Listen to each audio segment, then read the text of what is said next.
ሰላም ሰላም ውድና የተከበራችሁ የቻናሌ ቤተሰቦች እንደምን አላችሁ? እንደምን ቆያችሁ? እንደምን ሰነበታችሁ? እንግዲህ ሰንበትበት ብለናል።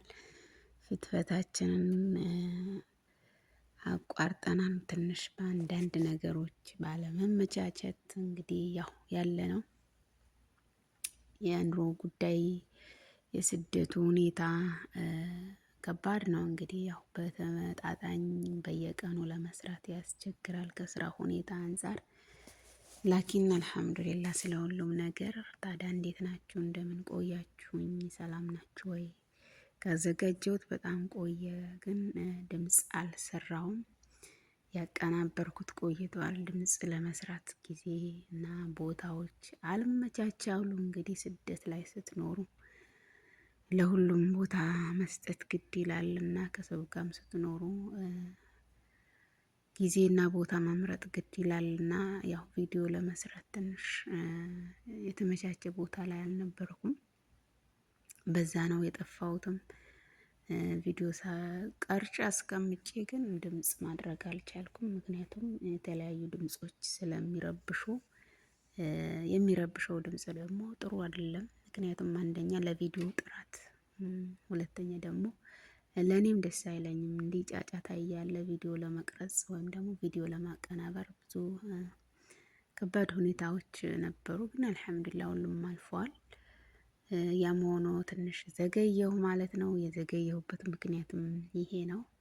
እንግዲህ ዛሬ ደግሞ የምናየው አደይ ክፍል 279 ነው ማለት ነው። ያው ያዘጋጀሁት በ279ም ስለሆነ አሁን ላይ 85 ደርሷል። እንግዲህ ከ279 ጀምሬ እስከ 85 ባለው እስኪ ከዚህ በኋላ ምናልባት በየቀኑ ነገራቶችን አመቻችቼ ለመቅረብ እሞክራለሁ።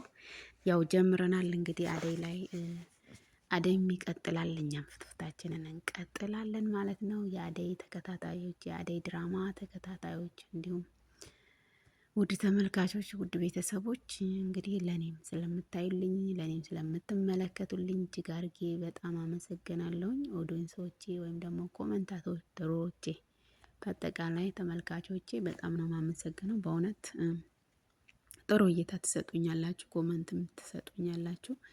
በኮመንታችሁ ደግሞ የበለጠ ለመስራት ተነሳሽቻለሁ ማለት ነው። ምክንያቱም የሆነ ሰው ጥሩ ነው ቀጥል በርታ ሲባል ያው የበለጠ ለመስራት ይሞክራል። ነገር ግን ያው በአንዳንድ ሁኔታዎች ባለመመቻቸት ዘግይቻለሁ አውቃለሁ። ግን ያው የስደት ዓለም ጎዶሎ ናት እንግዲህ እንደምናየው ነው። ለማንኛውም ስደት ያላችሁ ትረዱኛላችሁ ብዬ ተስፋ አድርጋለሁ። ውድ ተመልካቾቻችን እንግዲህ ዛሬ የምናየው 200 ከአደይ ድራማን 279 ነው ማለት ነው። ያው ከባለፈው ቀጥሎ የምናቀርብ ይሆናል።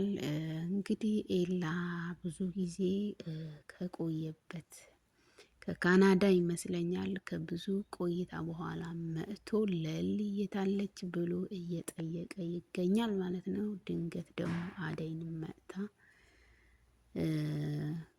እንግዲህ እያፋጠጣት ይገኛል ማለት ነው። እሷም ደግሞ ለምን ብለህ መጣ?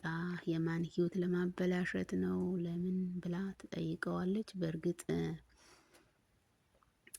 ብዙ ነገራቶች አሳልፎ እንደመጣ ተናግሯል ማለት ነው። ጓደኛው ሀኒ የሚባለው ልጅ ከካናዳ የመጣው ልጅ እንግዲህ ብዙ ታሞ ብዙ ተሰቃይቶ እንደነበረ ገልጸዋል። እንግዲህ ይህ ደግሞ የእሱ ህመም እና የእሱ የነበሩት ሁኔታዎች ማንም ሳያውቅ ነበር እስካሁንም። እኔም ፈርጄ ነበረ ምናልባት በቃ ተመችቶት ወይም ደግሞ ደልቶት የቀረና በቃ የእሷን ሞራል ለመስበር ይሆናል ወይም ደግሞ እሷን ለመጉዳት አስቡ ይሆናል ብዬ ነበረ። ግን የላ እንግዲህ ይቅርታ አድርጌልሃለሁ። ያው ባለፈው በጣም ተናድጄብህ ነበረ በእውነት ነገራቶችን ሳላቅ። ምክንያቱም በቃ አውቀህ ያረከው መስሎኝ ነበረ እና ለካ አውቀህ አይደለም። እንግዲህ እናመሰግናለን። ዋናው ነገር የቆየበት ምክንያት ካወቅን እኛም ያለው ነገር እንረዳለን ማለት ነው። ነገሩ ያው የሰው ልጅ ካልተናገረ መቼም ሰው ህመሙ ካልተናገረ ዶክተር ህመም አያውቅም። መቼም እንዲህ ያደርገኛል እንዲህ ያደርገኛል ብሎ ካላለ ማለት ነው። ልክ እንደዛ ነው እንግዲህ ኤላ እስካሁን ምክንያቱም ሳይነግር ቆይቶ አሁን የተናገረው ጓደኛው ነው ማለት ነው። ያም ሆኖ እንግዲህ ከአደይ ጋር ተፋጠዋል። እሷም ደግሞ ልክ እንደ ቀን ቅዠት ነው የሆነችው። በጣም በቃ መቀበልም ማመንም አልቻለችም። የእሱ መምጣት የሌሊ ህይወት እንደሚያበላሽ በማመን በጣም ግራ ተጋብታለች። መምጣት አልነበረብንም፣ ወደ መጣህበትም ተመለስ እያለች እንግዲህ ውሳኔ እየሰጠች ትገኛለች ማለት ነው። አደይ እንግዲህ ወዳ አይደለም። ምክንያቱም በቃ ጥሏት ሲሄድ እንዴት እንደነበረች ለሊ ምን አይነት ህይወት እንዳሳለፈች ካጠገቧ ሆናም ስለሰማች አሁን ላይ ደግሞ ልትረብሽባት አትፈልግም። በዛ ላይ የራሷ ህይወት ስለጀመረችም እሱ መጣ ብላ ልትም አትችልም። ምክንያቱም ታውቃለች ሁኔታውን ነው ማለት ነው። እንደገና ደግሞ የእሱን መምጣት በጣም ከባድ ጥያቄና እንቆቅልሽ ሆኖባታል። አደይ በመሀል በጣም ተቸግራ በቁሟ እየቀረች ነበረ። በጣም ከባድ ነው። በእርግጥ ያው ኤላም ምን አይነት ቦታ እንዳለው ታውቃለች። ነገር ግን ያው በድንገት ጥሏት ጠፍቶ እዚህ ደረስኩ እዚህ ገባሁ ስላላለ ለሊም ተጎድታለች። ከለሊም ቀጥሎ አደይም ተጎድታለች። ምክንያቱም ጓደኛ እንግዲህ ማለት ራስ ማለት ነው እና በቃ በዛ የመጣ ደግሞ አሁን ልትነግራትም አልችልም እያለች ነበረ። ካልነገረቻትም ደግሞ ይሄ ነገር ይፋ ካልወጣ እሱ መምጣቱን ካልተነገራት ደግሞ ብቻ በቃ ለማንኛውም እንዲለይ ትፈልጋለች ማለት ነው። ግን ግራ ገብቷታል። ለመደበቅም አትችልም። ምክንያቱም የላ አንዴ መጥቷል። የትም ቢሆን የትም ይገኛል ወይም ደግሞ ይወራል። ልትነግራትም ደግሞ ግራ ተጋብታለች። እንዴት ብላ ትንገራት? ምክንያቱም የራሷ ህይወት ስለጀመረች ማለት ነው። አንዳንዴ በጣም ደስ ይለኛል።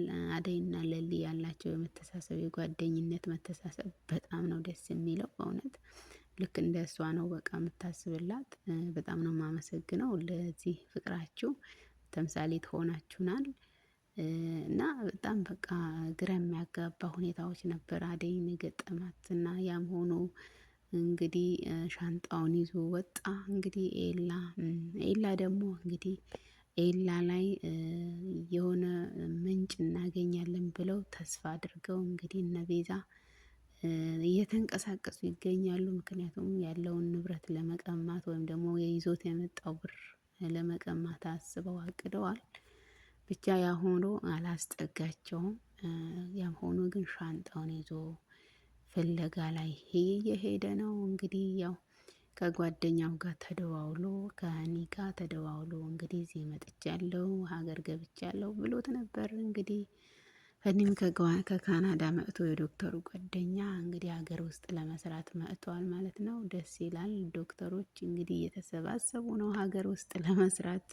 በጣም ደስ ይላል። ምክንያቱም ዶክተር ሊወጣብን ነበረ ባለፈው። አደይ ናት ያስቀረችው። አደይ በዚህ አጋጣሚ እናመሰግናለን። ዶክተርን ሲፈልግ መጣ። ጓደኛውም እንግዲህ ካናዳ ሊወስደው የነበረው እሱም ሀገር ቤት ሊሰራ መጥቷል። እንግዲህ እኔ ቀውጤ የካናዳ ነጫጭባ እያለ እንግዲህ ያሞካሸዋል ማለት ነው። ያው እንግሊዝኛን ጨማምሮ ስለሚናገር አሹ ቀብራራው የሚዬ ልጅ ደግሞ አልተዋጠለትም። ያም ሆኖ እንግዲህ ያው ከካናዳም ስለመጣ ስለ ሊዱ ደግሞ ዶክተር ሲነግረው ስለሚሰማ ሄደን እንጠይቃት ምናምን ብሎ ሄዶ እንግዲህ እሷን ሊጠይቁ ከግቢ ጠይቀው አንኳኩተው ነበረ። ያም ሆኖ እንግዲህ አሹ ቀብራራው የሚዬ ልጅ አይሆንም ያለ እንትን እያለ ነበር፣ እየተከራከረ ነበር። እንዴት ለምን ብሎ እያላቸው ነበር። ያው ለምሳ ወይም ደግሞ ለግብዣ ተቀጣጥረው ነበረ። እንግዲህ እሷ አያውቅም። በሩ ሲንኳኳ ማን ነው ብሎ ሲል እንደዚህ አዳዲስ እንግሊዝኛ የሚያወራ ሰው ነው ከዶክተር ጋር የመጣው ማለት ነው። በእርግጥ ለባል ሀገር ሰው እንግዲህ እንግሊዝኛ በጣም ይከብዳል። ምን ሌላ ነገር እየተናገረ ነው የሚመስለው። ያው አሹ ባላገር ስለሆነም ማለት ነው። እና ያም ሆኖ በመሀል ሲጯጯህ ስትሰማ እንግዲህ ከማን ተጣልቶ ነው ምን ሆኖ ነው በሚል ሮማኔን እንግዲህ ብቅ ብላ ምንድን ነው የምትለው? አሹ ምን ሆነህ ነው ከማን ጋር ነህ ብላ እንግዲህ ለማስጣል ሙከራ እያረገች ነበር። በዛ መሀል እንግዲህ የዶክተር ጓደኛ ሀኒ በሷ ፍቅር ፍዝዝ አለላችሁ። እንግዲህ ድንግጥ አለ። እንግዲህ ሊዶን ብሎ መጥቶ ሮማኔ ላይ አይኑ አረፈ።